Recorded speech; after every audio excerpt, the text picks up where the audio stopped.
Hello everyone, today we are going to talk about 7 things you should discuss with your partner before you enter into marriage so as to avoid many challenges, many problems in the marriage or in the family.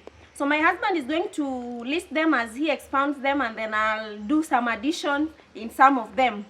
Karibu sana, say hello to the viewers. Hello viewers, welcome to the discussion of the day. Yeah, so what are these issues that we ought to discuss before we get into marriage? Number one, very important, they are going to affect our marriages. Some of us maybe you could have ignored it, but we are telling outside there, our friends, talk about number one, money issues. Yeah. Money is affecting marriage. You should see how you are going, who is going to spend on what, how you are going with the financial crisis, how you are going to spend. There are also family members, which budget are you going to have in them, personal budget. So money issues must be talked about because they are going to be, even God himself says you must have something to sustain the family. So money matters, talk about them. How are you going to acquire money? How are you going to spend? How are you going to look for more money to sustain you as a family? Yeah, true. You ought to focus on even debts. What does your partner feel about having debts, about savings, and such things that require for you to do with financial things? You know, finance, they say money is the root cause of every evil. So it can bring so much evil in your family if you don't discuss it prior, so that you can have that just in your mind on how you're going to use your finances. Number 2, we have what? Number 2, children. Children are gifts from God. Some may be blessed, some not.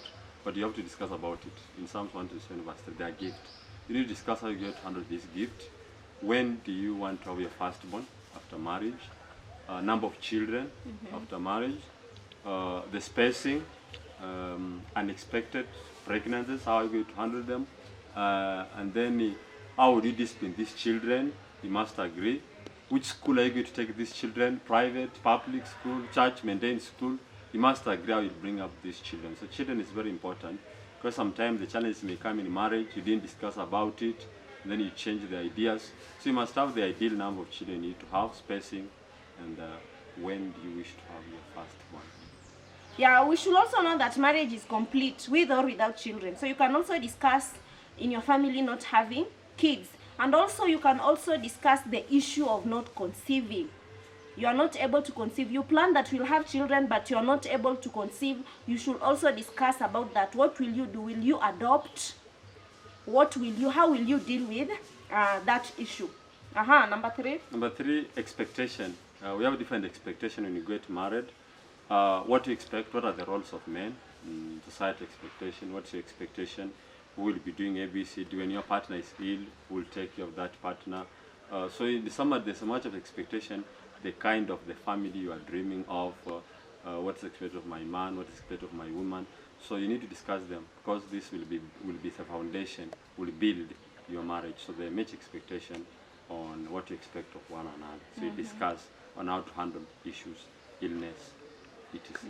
What do you expect the husband to do? What do you expect the wife to do? And also, how do you expect the children to be? So expectation is very good for you to have and discuss before you enter into marriage. You are going to number 4. Number 4, yeah. Marital boundaries. The marriage is a union of two people, the husband and the wife, but there are people surrounding you. So you must discuss the boundaries. These boundaries are very important. How are you going to treat in-laws, brothers-in-laws, both sides, sisters-in-laws, parents-in-laws? How are you going to talk about them? Because they are the part of the family. It may affect one of the partner. You may talk about the other wife, siblings, husband, siblings. But now you need to agree the boundaries. How are you going to protect this marriage so that it may not affect one of you? Like all of you should be happy. When you talk about friends, we should share same friends, we should share same goals, we should share ABC, so that we protect this boundary, not hurting one another on the expense of others, and not hurting the family members of another or the friends of the other. So we must discuss the boundaries of this marital status. It's for two people, but there are other people, third party. How far will you involve the third party? Yeah, we need our relatives, we need our friends. So you should have boundaries on how You should even welcome them to your home, how you'll stay with them, how you'll help them when they are at home there. Thank you. Number 5. Number 5, we have conflict resolution. You need to believe there are conflicts. But how are you going to solve conflict? Some may decide to stay long. When we should you keep silent? How should you postpone that when you differ? When will you talk about it? So you must agree because you will differ. But for me, I'll still recommend. If you can't agree, just understand. Partnership, marriage is all about understanding the disagreement. And if you don't have a way out, look for what does the Bible say. If your interpretation is different, look for the ordained man of God, not any other friend. This reminds me, you must have a good couple, best couple, who will also assist you, and the pastor will also assist you. So you must see how you solve conflict, so that you may not affect someone else as much as marriage is concerned. But I recommend the Bible to lead. So you should know how you handle your conflicts, where, when, what time, which particular place where you are handling your conflicts, and how you should do it as a couple when you get married. This is how you should be doing it, the place, and also the time that you'll be handling that conflict. Number 6, short-term and lifetime goals for the family. You must know by this time you need to have a house. By this time you need to have a vehicle. By this time you need to have a land. So short-term and long-term. Long-term may be a project like land, house. Short-term may be things to do with the clothing, food, debts, which are very important. We discussed. You must have in the marriage commandment. You must have time for your partner. Remember to settle a debt. So short-term goals and long-term goals, and we should not hide anything from one another. So we should be free and plan these short and long-term goals.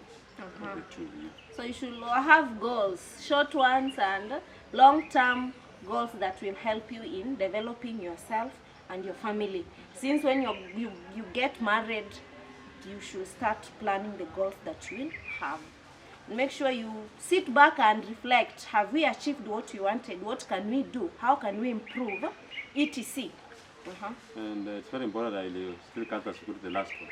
A wife can keep records well. Let them be the secretary of those terms. And let men be the chairman. And I agree. And make sure you people, you are together, you are planning them together, you'll enjoy it. What if the husband has a good handwriting than the wife? That's the matter of your house. You can still agree on the same, on how you go about it. Point number 7. Number 7, which last, you need to talk about sex. Many people don't talk about sex. It affects marriage. How frequent will you be enjoying sex? You talk about if will a partner have an issue, how will you handle it? You talk about how the Bible guides. You should not maybe deny one another unless you are in agreement. So there's 2 aspects of sex: denying one another, that it may lead to adultery.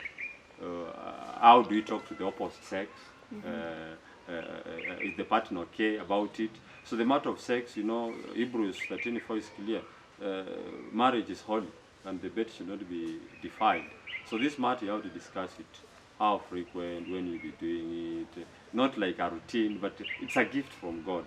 So it's very important to discuss it so that it will protect. It's a safeguard. It's the safeguard of marriage.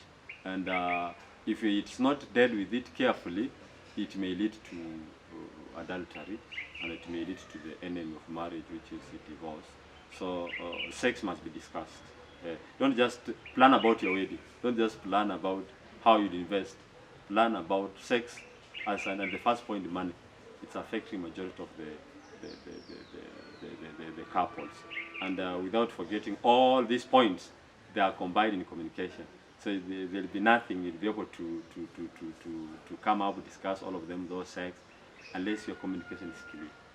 So that's all we recommend people to discuss before you say yes, I do. Yeah, it's true. You need to know your partner's sex life so that it will be easy, or you know where there is difficulties and what to expect when you're getting married. So we have come to the end of this show. Remember that when you are not yet married, communication is very paramount, and come out clearly on what you really want in the marriage before you get there. God bless you, and remember to hit the subscription button and also the notification bell. Share widely and leave your comment. Bye bye. Thank you.